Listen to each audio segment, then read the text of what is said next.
In my previous life, because I was his sister-in-law, the only thing my husband Michael Grant ever taught me was to give in. When his younger brother passed away, he told me once again that I should yield. That's why the person who got to go out and work alongside him was my sister-in-law, Emily Turner.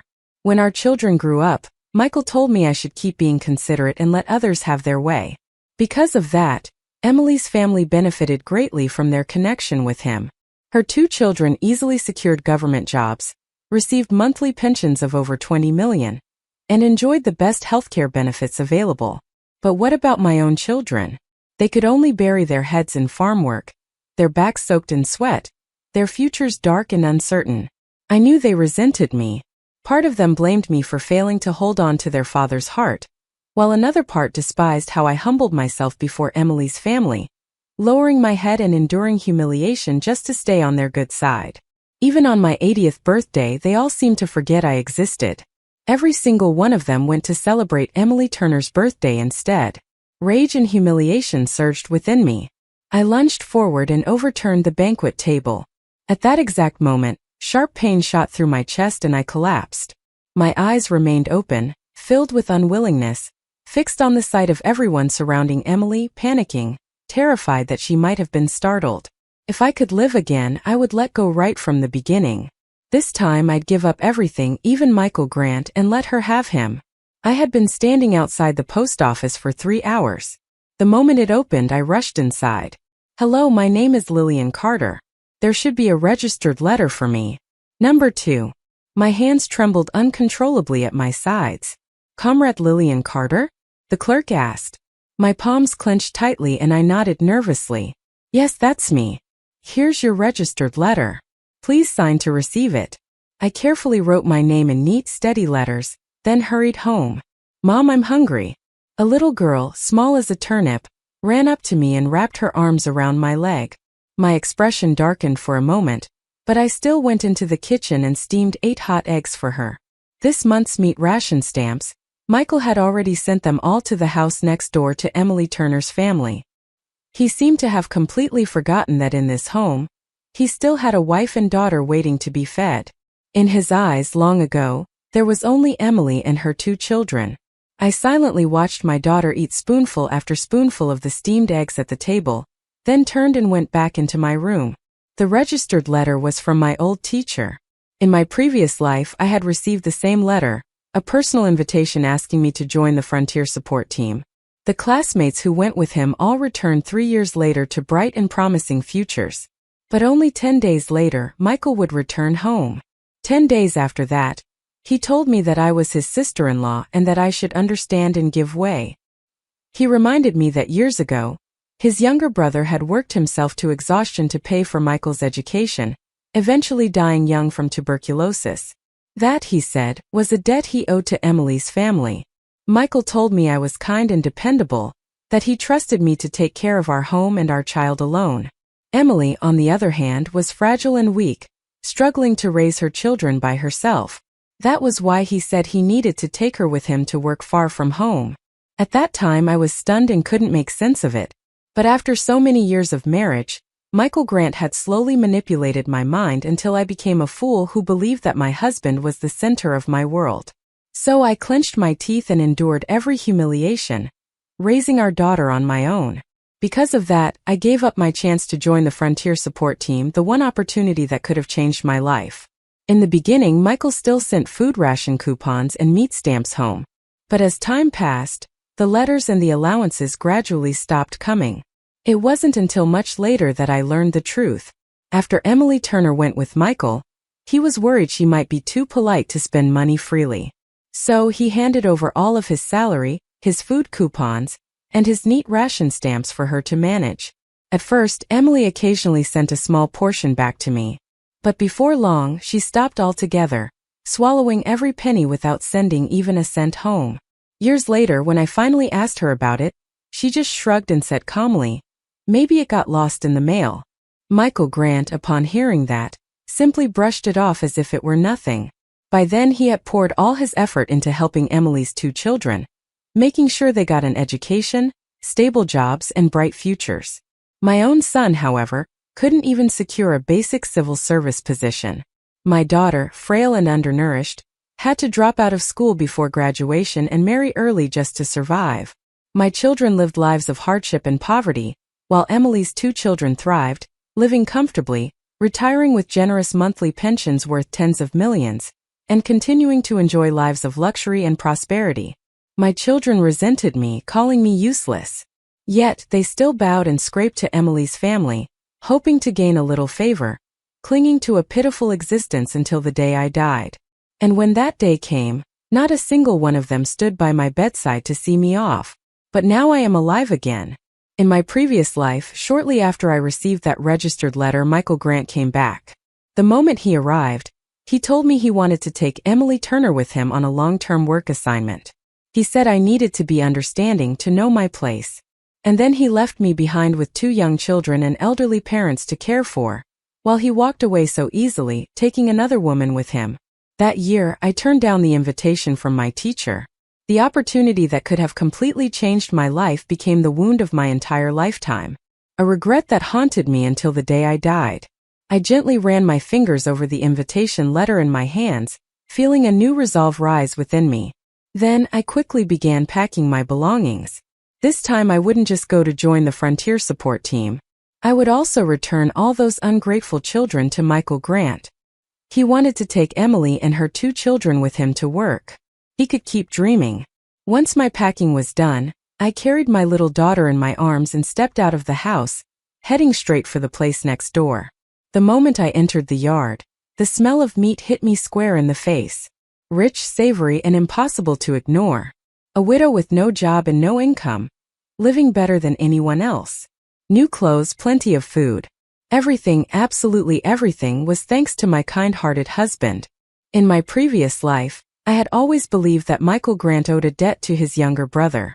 So, I convinced myself that I should help him repay it, even if it meant sacrificing my own comfort. Every time he sent our household money or supplies to Emily, I felt uneasy, but I never said a word. And what did I get in return?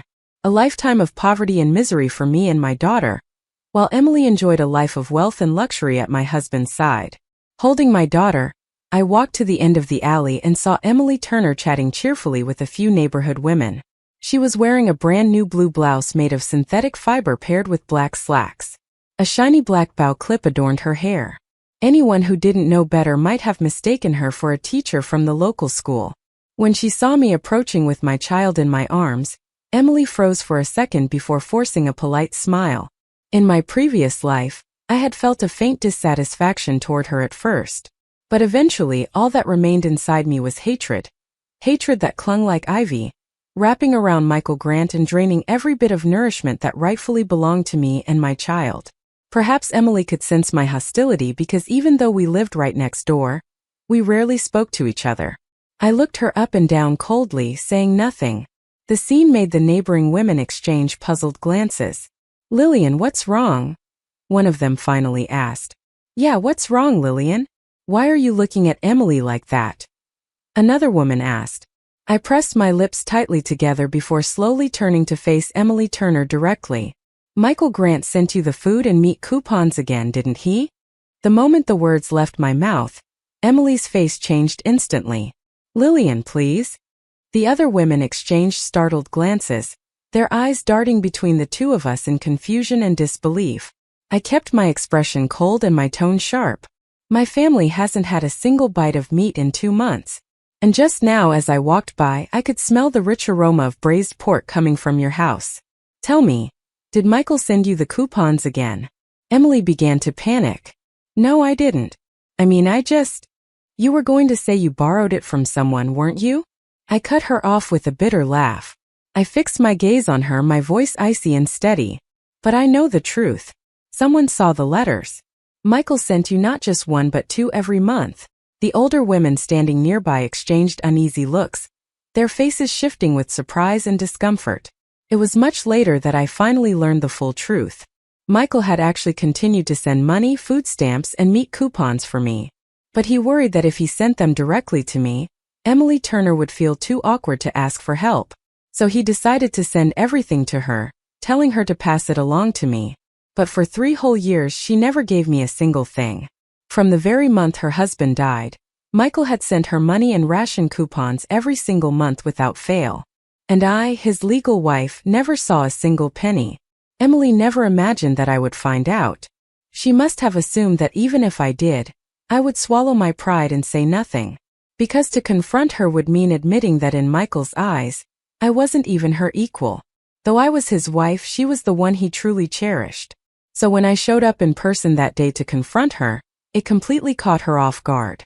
I no longer cared what kind of twisted relationship they had. But everything that was rightfully mine, even a single dollar, I was going to take back. I refused to give her a chance to make excuses. My voice stayed cold and firm. I know for a fact that for the past 3 years, every single month, Michael has sent you money and ration coupons. And you haven't passed along even one to me. Not a single one. Emily opened her mouth, flustered, clearly trying to come up with an explanation. But I cut her off again.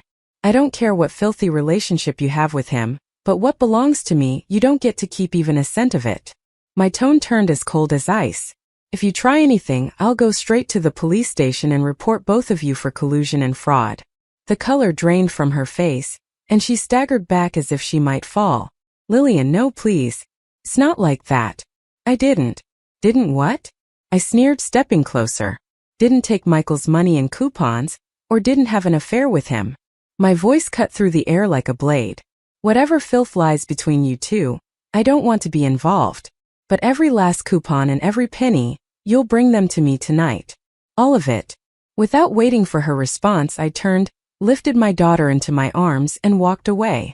Behind me, I could hear Emily's panicked voice calling out, Lillian, Lillian, wait please. When I got home, I moved quickly, steaming a few potatoes and preparing to make potato cakes for dinner. During the years when Michael Grant was away, I had struggled to raise my children on my own while working part-time at a traditional medicine shop, measuring herbs and wrapping prescriptions. Because I was literate and quick with my hands, the owner tolerated it when I occasionally had to take time off to care for my family. That job allowed me to save just enough to keep my children fed. Even though I had already decided to leave them in Michael's care this time, he hadn't yet returned. And until he did, I would continue providing for them myself. As a mother, I still had to fulfill my duty. Those days, my son was staying with his grandparents. So that night, I only cooked enough for myself and my daughter. I waited and waited until after 9 o'clock. But Emily Turner never came to deliver the money or the coupons. I thought to myself she must have skin thick as a brick wall. Fine. Tomorrow I would go straight to the police station and report her. I wasn't going to hold back anymore. But to my surprise, a little past 10 o'clock, the front door suddenly swung open from the outside. I threw on my coat and stepped out to see what was happening, only to see Michael Grant looking much younger than I remembered, carrying a travel bag and walking side by side with Emily. When Emily saw me, she smiled sweetly and said, Lillian, oh, I forgot to tell you. Michael came back early today. She paused, then added in a syrupy tone, you don't need to cook dinner. He already ate at my house. Her words made my expression darken instantly. Seeing that, she panicked a little, sneaking a glance at Michael before quickly explaining. Please don't misunderstand. It's just that little Ryan hasn't seen his uncle in so long. When he saw Michael, he wouldn't let him go. Michael felt sorry for the boy, so he stayed for dinner. There's really nothing else to it. I stared at Michael in silence, saying nothing. He set his bag down, patted Emily's shoulder as if to comfort her, and said softly, It's all right. Lillian isn't the petty type. Go home, or Ryan will start crying if he doesn't see his mom. Emily hesitated for a moment, glancing between the two of us as if she wanted to say something, but in the end, she swallowed it and turned to leave. I turned to head back to my room, but behind me, Michael's voice called out low and deliberate. Can we talk for a minute? My steps faltered. After a brief silence, I nodded. We sat across from each other at the old wooden table.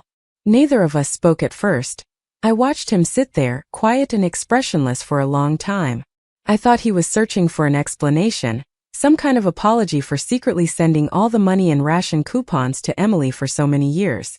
But instead, he lifted his head and asked in a cold voice, Lillian, did you really go make a scene with Emily today?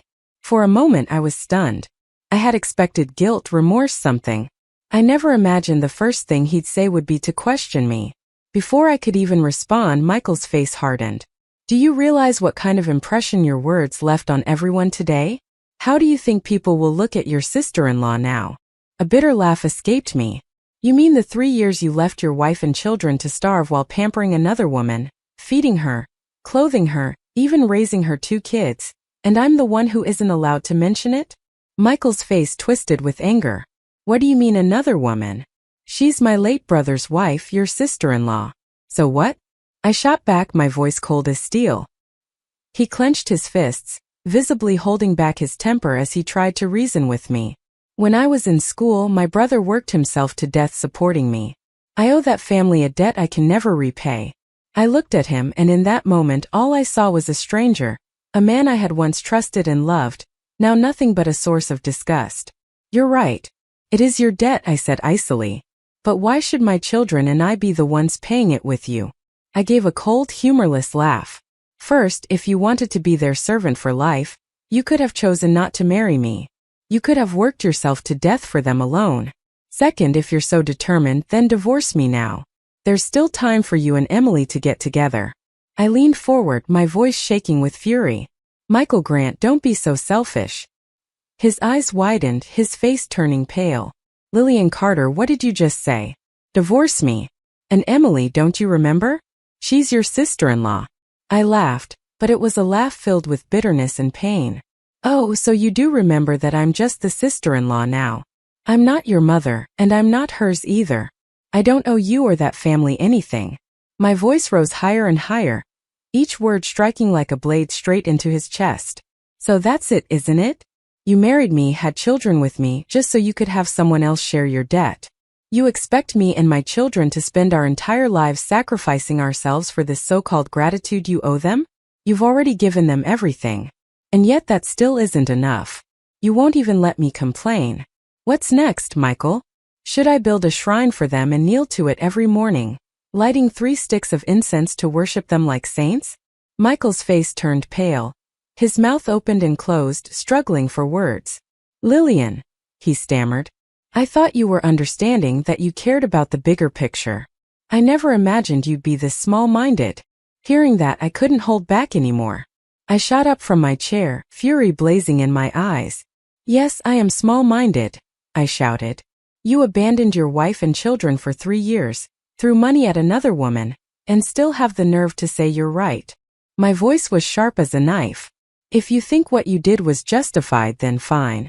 Tomorrow, I'll go straight to your workplace and talk to your superiors about this bigger picture you're so proud of.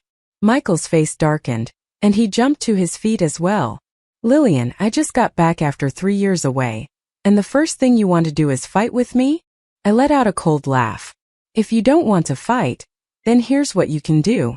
Repay me every cent of the money and coupons from those 3 years. Otherwise, tomorrow I'll meet you at your office.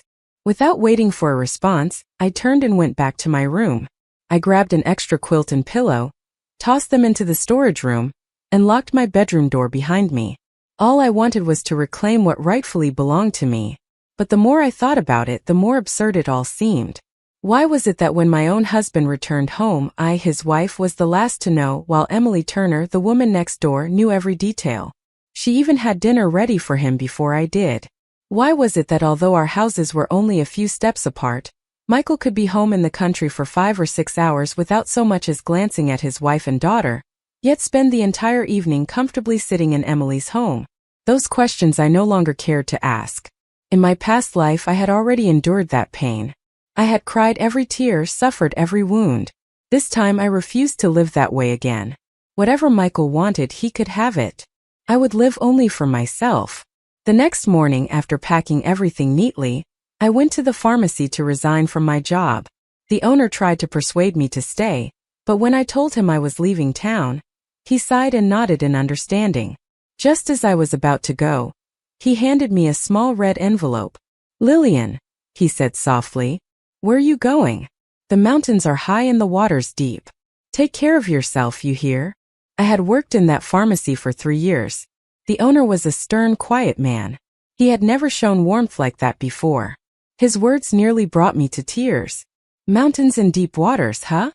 I forced a faint smile, trying to hold it together. Just then Michael Grant walked in from outside. The owner looked at me, then glanced at him. I spoke calmly. "The father of my children." The owner gave Michael a single look, then, seeing me shake my head slightly, sighed and turned away to greet another customer. Michael frowned. "What were you two talking about just now?" I tucked my pay and the red envelope into my bag, ignoring his question, and walked straight toward the door. He hurried after me, grabbing my wrist. "Lillian, I'm sorry. You've suffered a lot these past 3 years." I yanked my hand free. "And what of it?" He hesitated, his expression flickering with guilt. "Lillian, I mean it. I know I didn't do my duty before, but from now on I'll make it up to you double." I laughed coldly. "Make it up to me? How?" "By taking Emily Turner away with you and leaving me here to grow old alone." Then suddenly I remembered the real reason he had returned this time. I narrowed my eyes. "Tell me, Michael, did you come back just to take Emily with you?" The question stunned him. His eyes widened in shock. "What are you saying?" he stammered. I smiled faintly, though my tone was ice. "I asked if you came back this time to pick up Emily Turner."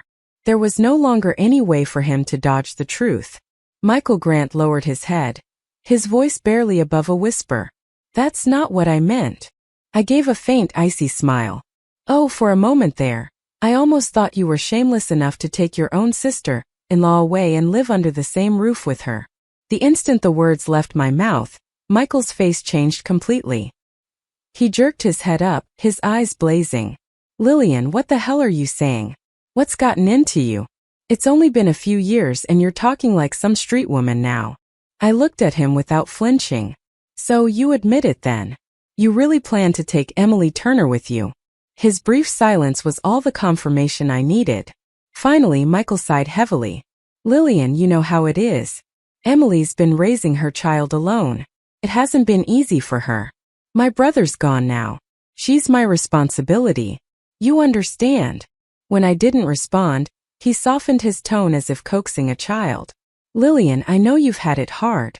I know how much you've suffered taking care of the kids all these years, but trust me, once things are stable where I'm going, I'll send for you. We'll live together again as a family." "All right." Then he quickly pulled out a wad of cash and some ration coupons from his jacket, holding them out to me anxiously. "Lillian, I know you resent me, but please try to understand. If I sent the money directly to you with Emily's pride, she never would have accepted any help from me. But if I sent it to her first so she could pass it on to you, it made things easier for everyone. She wouldn't feel awkward that way." His voice was gentle, almost pleading, as if he truly believed his explanation made sense. Then he added, "I just didn't realize that all these years she was afraid you'd misunderstand. So she gave whatever money was left over to my mother." I slowly raised my head, my gaze as cold as ice. Michael kept talking, oblivious. "I spoke to my mother already. She said she thought I'd sent extra money for you, so she just kept it. Lillian, this was all my mistake. I didn't handle things properly." I stopped listening. Every word that came out of his mouth was nothing but a filthy lie, a pathetic cover-up. They were terrified that I would actually go to his office, that I'd expose the humiliating truth, that for 3 whole years, he hadn't cared whether his wife and children starved, sending all his money instead to his precious sister-in-law next door. Now they were scrambling to spin their story, to make it sound like a misunderstanding. I looked at Michael, at that face full of false sincerity, and all I felt was a hollow, frozen emptiness. They were family, weren't they? They knew exactly how my children and I had suffered over the years. They saw how thin I'd become, how pale and malnourished my daughter was, and still they had turned a blind eye. Now they were even working with Emily Turner to make me the villain. Michael took me to his parents' house. The moment we stepped inside, I saw Emily sitting there, head lowered, quietly dabbing at her eyes with a handkerchief. When my in-laws saw me, their expressions darkened instantly with obvious irritation. "I heard from Michael that you planned to go to his office and cause a scene," my father-in-law barked. "What nonsense!" He slammed his chopsticks against the table so hard that the sharp crack echoed through the room. "Michael's been working himself to death out there," he continued furiously. "And you? You live at home in comfort, and that's still not enough for you? Now you want to ruin his career too? What? You want to drag your husband's name and your sister-in-law's name through the mud?" He glared at me, his voice seething. You might not care about your own reputation, but the Grant family still has its dignity. Then with a snort he added, with your so-called ability, you couldn't even feed your own children properly. If it weren't for Emily occasionally sharing some good food with your boy out of kindness, do you think your son would still be healthy today? I froze for a moment. So that was how they wrapped their shamelessness in such pretty words. Emily Turner had been eating and dressing well with the money Michael Grant sent her. Money that should have belonged to me and my children. And yet, because she had occasionally thrown a few scraps of leftovers our way, they dared to call it kindness. And now that woman had somehow become the benefactor of me and my children. My mother-in-law didn't say a word, but the coldness in her eyes, the disapproval in every glance spoke volumes. Just then my son came running in from outside. He ran straight toward me, his tiny fists clenched, pounding on me again and again. Bad mom. You bullied Aunt Emily. Bad mom. Bad mom. Go away. He was close friends with Emily's son, and seeing him hit me like that, the other boy immediately jumped in to help. Though their fists were small, the blows still hurt. I didn't move. I stood there silently, letting those tiny fists strike me again and again without flinching. Michael quickly pulled the children apart with a sigh. Lillian, you really misunderstood me and Emily, he said softly. I know you're just upset because you felt neglected, but please apologize to your sister-in-law. She's kind-hearted. She won't hold it against you. Emily wiped at her tears, her voice trembling as she spoke. Lillian, I'm sorry. I know you've misunderstood me. I shouldn't have accepted Michael's help. He only wanted to lend a hand because he felt sorry for me and my child. That's all. She lowered her head, sobbing. Please don't be mad at me anymore, Lillian. I'll take my son and go stay at my mother's house. You won't have to see me again. No, my son screamed. I don't want Aunt Emily to go. You're bad, Mom. Go away. I looked around the room. Every face I saw was filled with disdain. Some accusing, some disgusted. And then suddenly I started to laugh. A low, hollow laugh that echoed through the cramped little house. Cold enough to make the air freeze. It was in this very place in my past life that Michael Grant had left me behind, walking away with Emily Turner and her 2 children. He left me to raise mine alone, to care for his aging parents, to carry everything by myself. And in the end, what did I get in return? My children's resentment. A lonely life as a widow for more than 15 years. A bitter death on my 80th birthday with no one at my side. I looked around the room again and nodded slowly, my voice calm. For 3 years every month, Michael sent Emily 2 letters, each with money and food coupons inside, while I lived like a widow, clutching my child and scraping by each day. And now you all act as if you don't know why he came back this time. My gaze swept across them, cold and unyielding. You all know perfectly well he returned to take Emily Turner away. The great respectable Grant family, so righteous in words, yet you allow him to do something so vile. Worse yet, you defend it with pretty excuses. Then I turned, my eyes locking on Emily's face, my voice sharp and glacial. You must feel proud, don't you? That the heart of my husband was yours all along. That he was willing to abandon his wife and child just to give you and your son a comfortable life. I shifted my gaze to Michael's parents and gave a bitter smile. Honestly, I'm disgusted for you. Watching your son pine after his dead brother's wife day and night. Have you ever thought about how that must make the dead feel? Or are you too busy seeing me as an obstacle standing in the way of your son's so-called perfect love story with this good daughter-in-law of yours? My father-in-law's face darkened. My mother-in-law's expression froze, but I didn't care anymore. I turned to Michael, my tone cold and deliberate. No matter how many excuses you come up with, no matter how sweetly you speak, nothing can erase the truth. You've been craving your own brother's widow. I turned to leave, but as I passed my son, I stopped and looked down at him.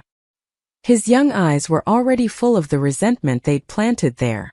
You love Aunt Emily so much, I said quietly. Then let her be your mother.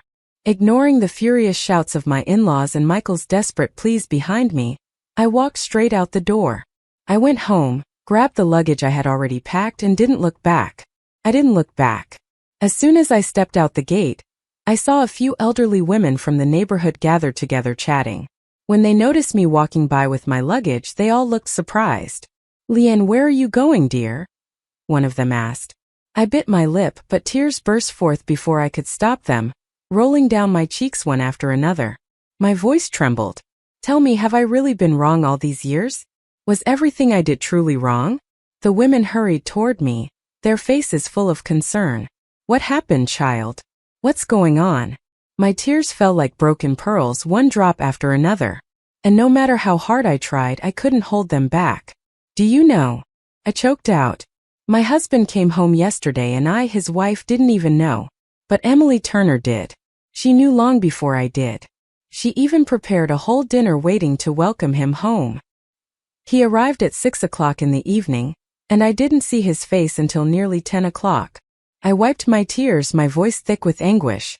And yesterday I found out that for the past 3 years, every single month, he's been sending money and food coupons to the house next door twice a month. And I, his legal wife, haven't received a single cent in all that time. You all know, I continued, my throat tightening, how hard it's been for me these 3 years, raising my children alone, struggling just to keep food on the table. The women's faces turned furious. They muttered indignantly, their eyes blazing with anger and curiosity. I cried for a long while before forcing myself to stop. My voice was still trembling. And do you know what else? My husband told me he came back this time to take Emily with him. What? They cried out in unison, their voices rising in disbelief. Take her? Take her where? I gave a bitter, broken smile. He said she's had it so hard raising her child alone, so he wants to take her with him. An older woman slapped her thigh in outrage. What kind of talk is that? So, the sister-in-law's hardship matters, but the wife's doesn't? I shook my head, laughing through my tears. It doesn't matter anymore. After all, for the past 3 years, Emily's been well cared for by him. And my in-laws, they told me that I owe her just because my son got to eat a few bites of meat from her table. Scraps, really. My voice broke. They're right about one thing. I'm useless. 3 years raising my child and all I could afford was porridge and vegetables. I couldn't even buy meat. There were nights when he cried from hunger while she lived in comfort on my husband's money. One of the women clicked her tongue, glancing at the others. I've smelled it too. Her cooking always had the smell of meat, rich and thick in the air. Another chimed in. I once asked her about it, and she said it came from her mother's house. Someone else cursed under her breath. So that's what it was. She's been living off the money meant for you and your child, eating well, dressing well, then acting like she's doing you some grand favor. She's not afraid of divine punishment. Shameful, the small crowd murmured in shock and anger. To think something this wicked has been happening right under our noses. One woman's eyes dropped to the suitcase in my hand. Lillian, where are you going, dear? I wiped my tears, forcing a painful smile. I'm leaving. Once I'm gone, they can finally be together openly without any guilt, seeing me so broken. One of them reached out, distressed. Oh child, how could you say that? What about your little girl? She's still so young. She needs her mother. Another nodded. That's right. For your children's sake, you have to endure. When they grow up, they'll understand how much you've suffered for them. I shook my head. I didn't say another word. Clutching my suitcase tightly, I covered my mouth to stifle my sobs and walked away, tears streaming down my face. In my past life, I endured it all, everything for the sake of my children. I believed that everything I sacrificed was for their good. I believed that as long as I stayed patient, as long as I gave and gave, they would one day understand me. But on the day I died, I finally realized the truth. A mother's love is not all-powerful. Love alone does not decide everything. What truly decides everything isn't love, it's money. In the 5 years that followed, I worked diligently, never daring to let myself slack off for even a single day. 3 years earlier, all the classmates who had once gone with our teacher had already left. Even that teacher himself had moved on in the 4th year. But I stayed behind, continuing to push forward, refusing to stop. Eventually, I was selected to join a national key research project, a classified government program. I stayed with that project for 15 years. And when the rocket my team had developed finally roared into the sky, I stood among the crowd, watching the flames tear through the clouds, feeling a surge of pride I had never known before. In that moment, all the exhaustion, the loneliness, and the countless silent breakdowns became worthwhile. When the project was completed, our team was granted a week of leave. I returned to the old alley where I had once walked away with my luggage so many years ago. As soon as I stepped into the familiar street, a few elderly women chatting nearby recognized me instantly. "Oh my, isn't that Lillian Carter?" I smiled and gave a small nod. Within moments they had surrounded me, their voices bubbling with curiosity. "Lillian, where have you been all these years? Everyone in the neighborhood only ever heard that you sent money home every month, but we never got a letter from you. You must be doing well now, huh?" That day, I wore a stylish floral blouse paired with a pleated skirt and heels. To those simple neighbors, I must have looked like a woman straight out of a fashion magazine. I had dressed carefully before coming back, wanting to leave a good impression on my children when they saw me again. Before I could even respond, I noticed someone standing a short distance away, staring at me in stunned silence. I looked up and met his gaze. Michael Grant. Before I had left, I had sent an official report to his superiors exposing his misconduct. Though he hadn't been completely ruined, he had been transferred out of his prestigious post and reassigned to a local position. From then on, he no longer had an excuse to take pity on his sister-in-law and bring her along to work away from home. Mommy. Before I could take another step, my children, one older, one younger, came running through the gate and threw their arms around me. Their eyes were bright and full of emotion, yet not a trace of awkwardness or distance. Even after 15 long years apart, the bond between us had not faded. I smiled softly, hugging them close as tears nearly spilled down my cheeks. Every month I had sent money back home, more than enough to cover their needs.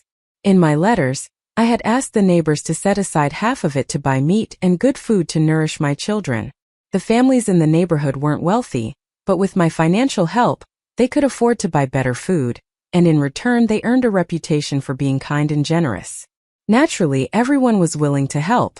I had also brought small gifts for my children. After spending a little time catching up, the house grew quiet again, leaving only Michael Grant and me sitting across from each other in the living room. I had heard that all these years he had not lived with Emily Turner. After I left, rumors about the two of them had spread everywhere.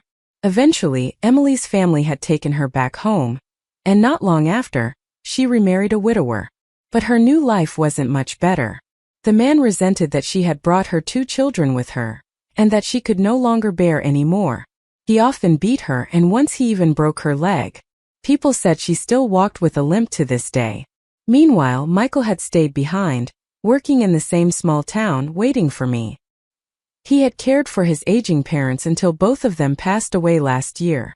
The neighbors told me he had suffered a lot, that life hadn't been easy for him. Some advised him to remarry, believing that after so many years away, I must have found someone new. But he refused every time, insisting that he would wait for me to return. But this time I hadn't come back to reunite. I had come back to divorce him. When Michael saw me, his joy was boundless. He rushed off to the market, returning with arms full of food, saying he wanted to prepare a warm family dinner to celebrate our reunion. I sat quietly on the sofa, watching him bustle around in the kitchen. And deep inside, all I felt was a bone-deep weariness, the kind that no amount of time could ever wash away. Every time I tried to speak, Michael Grant would find an excuse to avoid me. All I could do was sigh quietly and let it go. That evening we had a family dinner together. A warm, crowded meal full of laughter from our children. After cleaning up, Michael looked at me with gentle eyes full of hope. "I've prepared a room for you," he said softly. "Go take a bath and get some rest." He was about to stand up to collect the chopsticks when I stopped him. "Michael," I said firmly, "let's talk." He froze for a moment, then reluctantly sat back down. I lifted my head, looked straight into his eyes and said calmly but firmly, "Let's get divorced." In truth, those were the words I should have said 15 years ago. But back then, how could I have found the strength to let him go so easily, even if he had agreed? Divorcing him then would have meant handing him over to Emily Turner without a fight. And I wouldn't have allowed that. I had thought it would take a long, painful argument to convince him to sign the divorce papers. But to my surprise, after a moment of silence, he simply nodded and agreed. Of course, he had one request. He wanted me to stay one more night in the house. At first, I planned to rent a room elsewhere, but after some thought I decided to stay. Just one night, I told myself, one last night near my children. Whatever resentment they once carried in our past life, they were still the ones I had given birth to. In this lifetime, even if I couldn't be with them every day, I would still fulfill my duty as their mother.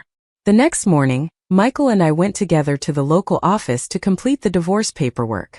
The process was quick, clean, and final. When it was done, I picked up my suitcase ready to leave.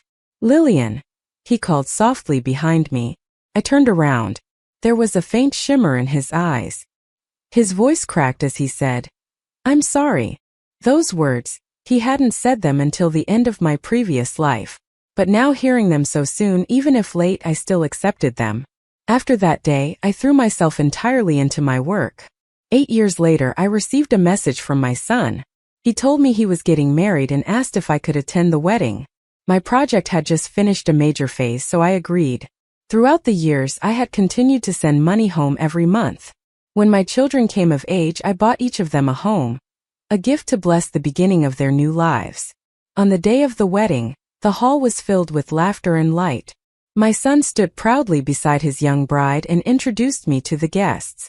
"This is my mother," he said. "She's an extraordinary woman. My family and I are proud of her." At that very moment, the large screen in the banquet hall began playing a televised interview with the scientific research team I had been part of. The room fell silent. All eyes turned to me, filled with admiration and awe.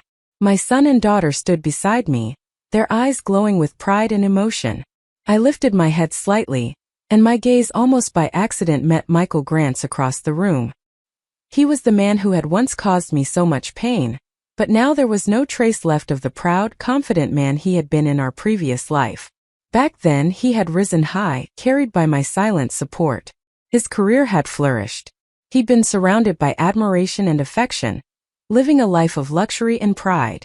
But in this lifetime, without me behind him, he was like a bird whose wings had been clipped, stumbling, falling from the height of his own arrogance, straight into the depths of despair.